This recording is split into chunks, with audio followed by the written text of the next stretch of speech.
তা আমি প্রথমে আমাদের বুইহানাট উচ্চ বিদ্যালয়ের শিক্ষক আমাদের মাহফুজুর রহমান ভাইয়ের কাছে যাব। আমি ওনার কাছে একটা সাধারণ প্রশ্ন থাকবে আর কি। উনি যেহেতু শিক্ষকতা পেশা হিসেবে নিজেকে সঁপে দিয়েছে, আমি বলবো যে শিক্ষকতা পেশা কেন, মানে এটা মানে বাধ্য হয়ে নাকি আসলে তৃপ্তির দিক থেকে এই শিক্ষকতা পেশাটা বেছে নিয়েছেন? আপনাকে ধন্যবাদ।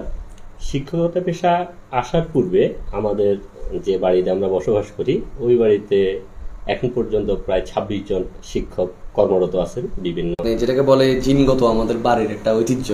আমরা হাসান আলী মিজি বাড়ির সন্তান হিসেবে আসলে আমরা গর্বিত, কারণ আমাদের বাপ দাদা আমাদের পূর্বপুরুষ যারা আছেন তারা অবশ্যই বেশিরভাগই শিক্ষক, মানে নিজেদেরকে যারা যেটা জেনেছেন সেটা আসলে বিলিয়ে দিয়েছেন, শিক্ষকতা পেশাটাকে বেশি বেছে নিয়েছেন।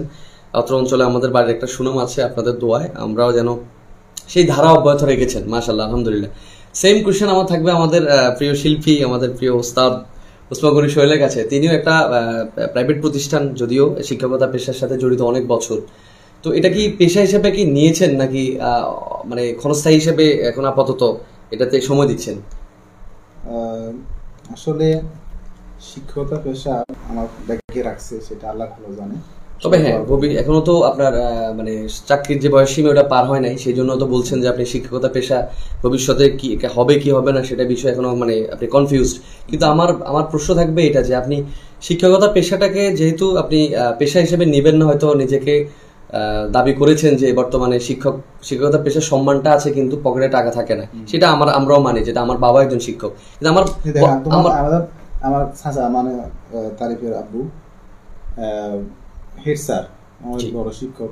এরপরে উনি জীবনকে পরিচালিত করতে একটা ভালো একটা অবস্থায় পৌঁছানোর জন্য ঘর, বিল্ডিং বা যেভাবে আমি চলাফেরা করে আর কি, বর্তমান প্রেক্ষাপটে আর কি, যে যার বিল্ডিং আছে সে অনেক বড় লোক মনে করে। কিন্তু তোমার আব্বু, এরপরে আমার আব্বু, আমার জ্যাঠা থেকে শুরু করে অনেকেই শিক্ষক। মূল কোশ্চেনটা হলো, আপনি এই শিক্ষকতা পেশাটা যেহেতু নিবেন না কিন্তু শিক্ষকতা করেছেন, এটা একটা আনন্দ আছে, তৃপ্তি পেয়েছেন, কিন্তু ভবিষ্যতে যে এই শিক্ষকতা পেশাটা যদি গ্রহণ নাও বা করেন, আপনি শিক্ষাক্ষেত্রে আপনার মানে ভূমিকা কোনোভাবে রাখার কি পরিকল্পনা আছে কিনা, বা কিভাবে রাখবেন এটার কোনো? আমার একটা বিষয় হচ্ছে যে শিক্ষা সবার জন্য দরকার। এটা গরিব থেকে শুরু করে বড় লোক সবাই ছোটকাল থেকে প্রথম তার উদ্দেশ্য থাকে শিক্ষা অর্জন করা। তো আমি চেষ্টা করব, আমি শিক্ষকতা পেশা না থাকলেও যে মানুষ যেন শিক্ষা থেকে দূরে সরে না যায় এবং কিছু সংস্থার সাথে জড়িত হয়ে এতিম, অসহায়, মেধাবী ছাত্ররা যেন জোরে না পড়ে। আমার চোখে দেখা অনেকেই এরকম জোরে পড়ছে আমার মাদ্রাসায়। আমরা এই দোয়া করে আপনি যেন আপনার কথা রাখতে পারেন ইনশাআল্লাহ। তা আমরা